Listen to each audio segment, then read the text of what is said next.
Hi everyone, Undisputed here. In this video, I'm bringing you a guide on the Undisputed best solo Impale speed build in the entire game. And it's also a build I've used to farm over 4,000 Paragon playing solo only. Now this setup here is very different compared to the other setups, but it allows you to go way faster and has way higher damage than any other Impale setup. And we first do this by having Indium as our main weapon, having no shadow power at all on our spill bar, and playing FNR and Squirt. So we are very squishy, but we go insanely fast and we can do all the way up to 120s in under a minute on a really good map. So if you want to get the most bang for your buck and if you want to get the most time for your effort, then this build is definitely for you, as you can destroy greaters in under 2 minutes or even a minute 30 on average. And it's going to snowball you in terms of your Paragon power and also, of course, the loot drops. So let's get into it. So you can also start blasting Paragon like I have here. And it's also a build I've used to farm over 4,000 Paragon playing solo only. So if you want to get as high Paragon as me playing this build, then let's get into it, shall we? Now, the first thing you will notice is that our weapon is very different. We're using Indium as our main weapon. And then we, of course, have the catalyst point in our cube. This does also mean that we don't play with Dawn.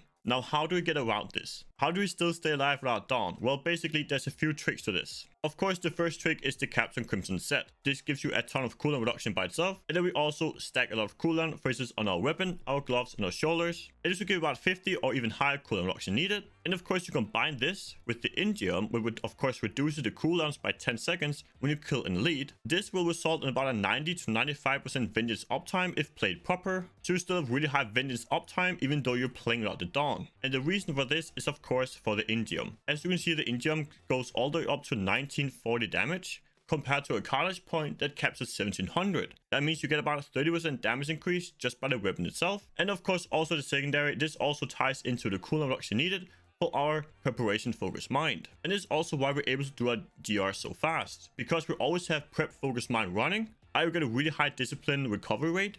We can use smoke screen displacement for an insanely high movement speed. So when I press my smoke screen displacement, you will see it go all the way from 25 to 185 movement speed. You can also see that our baseline movement speed with smoke screen running is about 85. That's because our passive tactical advantage gives you 20% flat for 2 seconds. And since there's a 1.5 cooldown on smokescreen, this means that you basically have full uptime of your tactical advantage. So you're based on 85% movement speed and sometimes even all the way up to 185. And that means you can actually do your graders in under 2 minutes very consistently. And even I'm actually doing them 120s in about a minute and 30. And that's the sole reason we are playing with Indium. As a higher base damage than Carly, so we go about 2 tiers up in terms of damage.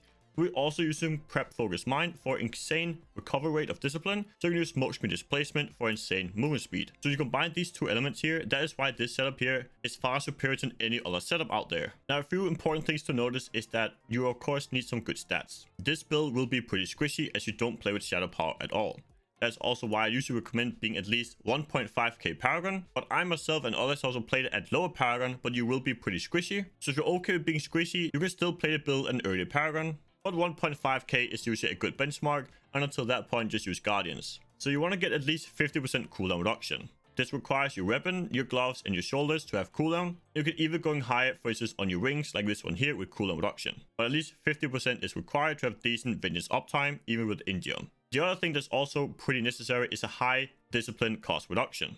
Of course, you get 20% from your Captain Crimsons, but you also need a bit more. That's why you have Topaz in our helmet for 12.5 and another roll on our shoulders for about 7 or 8%. You want to get at least 41 or 42% RCR here. And the 41% discipline cost reduction will basically have you spamming your smoke screen through the entire rift and you never drop it. As long as you have prep running, you will not run out. And besides that, we are of course playing the lightning rune, and it's the best for solo speeds. Lightning is way superior to fire and cold due to the insane screen clear. Now let's look at the gear, shall we? Of course, the most important thing is having the strafe secondary, i.e. your sanctified power being the strafe. And I would recommend getting on your quiver, and then you of course want stats like this. So stat priority would be the lightning damage, the crit chance, the impale damage, and then this one here would be very difficult to get. Basically, I reroll the main stat to elite damage, but just having flat main stat or even cooldown or air damage will also still work. In terms of the weapon, you of course want a high weapon damage by itself. You can see mine is 1894, so pretty decent. You also want a high secondary. I would say get 9 or 10 seconds. And after that, you want 10% cooldown reduction, percent damage, and then either elite damage or area damage. In terms of the wings, we are playing with focus and restraint, and the best would be flat damage crit like this, but also cooldown crit also works. On your gloves, get crit cooldown. On your shoulders, I mentioned before, you want dexterity, always cooldown, and resource cost reduction.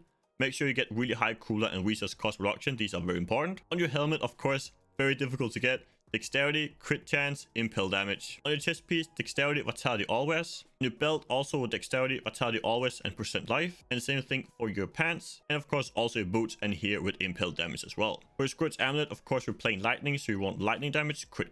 And in terms of stat priority here, it would be the crit hit damage, lightning damage, and then crit hit chance. So make sure you at least have crit hit damage and lightning damage to make this actually work. And for the braces, Wraps of Clarity, lightning damage, crit chance, and a pretty high secondary. For the gems, we have Saystone of Vengeance. This is amazing for killing things off screen. As I mentioned before, we're playing with Impale, Ricochet, the lightning rune, which basically means your knives will be flying all over the place, and it ties really well into Ricochet and the Saystone of Vengeance, as you will have insane screen clear. And of course, being the trap for a massive damage increase, and then Tagak for damage and toughness. It is also very important to notice, guys, that you want pickup radius on all of your armor pieces. You're gonna have a total of 21 pickup radius here, and I would recommend getting at least 15 before you actually can do speed GRs. This is not just this build, this is every single speed GR build in the entire game. You need to have really high pickup radius. At least 15, otherwise you're spending time looking for globes, and it's just gonna cost you time. In terms of the cube and spells, of course, Carlisle's Point, Mantle of Channeling, and Ring of World Grandeur. If you are dropping your Squirt's buff a lot, you can change your Mantle of Channeling to Sun Arch of Gauge, or an even bigger shield, so you don't drop your Squirts that much. For the skills, we have Bonus Freezing Strike. Press this every 4 to 5 seconds to proc your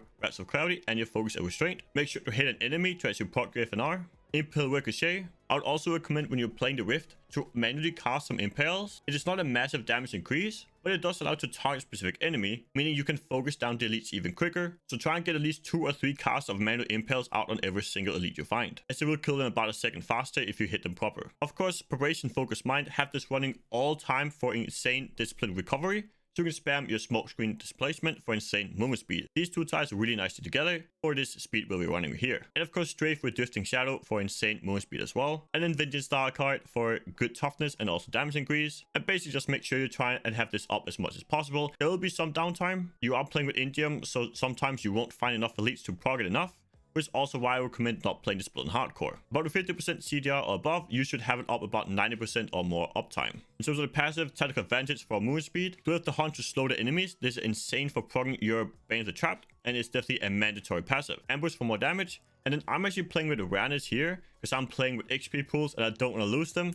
But in case you actually want more damage and not really dying, you can swap this out to Call the Weak. This will give you about another tier worth of damage, which is quite nice. And of course, the usual stuff for the follower. Make sure you have your Flavor of Time, Nemesis Braces, and Oculus Ring equipped. And we're actually playing with the relics, so we have access to all skills, which can of course be difficult since we're not playing with an Enforcer gem. But you can still get a really high toughness. You can actually get up to 2 billion toughness if you keep the follower properly. So of course, if you augment playing with the Esoteric Adoration and Mutilation Guard, you of course then get access to all the skills down here. And the main reason for this is for the 10% CDR and 10% elemental damage. The follow builds of course also linked down in D3 plan down below, so you can see what items you want for it. Now let's talk about the playstyle. Of course, the first thing you do when you enter is to cast a manual Impale, so that your Strafe will cast it by default. After that, of course, you just spam your 3 cooldowns. So you always spam your smoke screen, your prep, and your vengeance on cooldown basically. Have them up all the time. Then you press your bonus every 4 to 5 seconds to proc your Wraps of Clarity and your FNR, and you simply just hold down Strafe. Now this build is quite crazy compared to the normal setup, so you don't really want to get too close to them. You can still get close if you have a shield pile or a power, but for the most part,